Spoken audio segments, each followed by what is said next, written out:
Before you begin, remove the base enclosure, wireless module, display panel assembly, and display bezel. Removal. Remove the 4 3mm P1 Phillips head screws that secure the display panel to the display enclosure. Lift the display panel off of the display enclosure and place it face down in front of the display enclosure. Caution: take care not to scratch the display panel screen.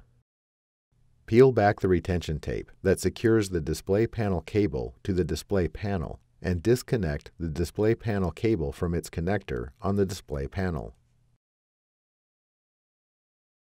Remove the display panel.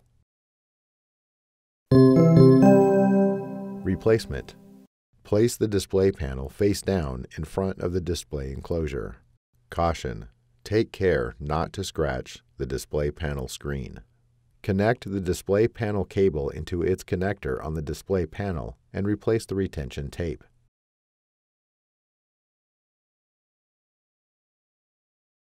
Lift the display panel and place it onto the display enclosure.